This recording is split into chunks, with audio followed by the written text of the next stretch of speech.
চলতি বছরের জুলাইয়ে মুক্তি পায় বলিউড সিনেমা সাইয়ারা। প্রথম ছবিতেই সুপারহিট জুটি আহান পান্ডে এবং অনিত পাড্ডার পরিচয় নিয়ে সোশ্যাল মিডিয়ায় শুরু হয় তুমুল আলোচনা। সম্প্রতি এক সাক্ষাৎকারে ছবির নায়িকা অনিত পাড্ডা জানান, তিনি মাত্র ১৭ বছর বয়সেই পড়েছিলেন ভুয়া ওয়েবসাইটের পাল্লায়।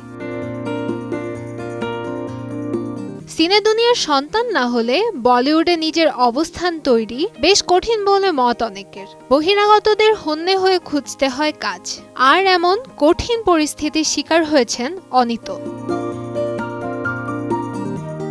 মাত্র ১০ বছর বয়সে স্কুলের নাটকে অভিনয়ের সুযোগ হয় অনিতের।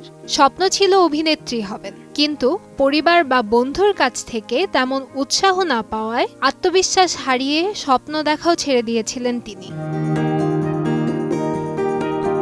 বাধা বিপত্তি সত্ত্বেও ১৭ বছর বয়সে তিনি অনলাইনে অডিশনের জন্য আবেদন করা শুরু করেন। তবে জানতেন না যে তিনি যে ওয়েবসাইটগুলোতে গিয়েছিলেন তা ছিল সন্দেহজনক। তিনি না বুঝে ব্যক্তিগত তথ্য, হেডশট এবং অডিশন টেপ পাঠিয়েছিলেন এমন সব প্ল্যাটফর্মে যা ছিল মূলত স্ক্যাম।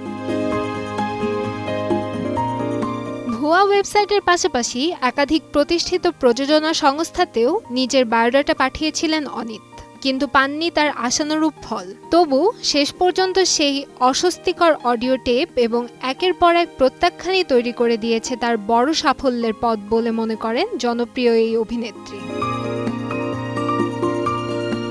কান্তাময়ী স্নেহা, সময় সংবাদ, ঢাকা।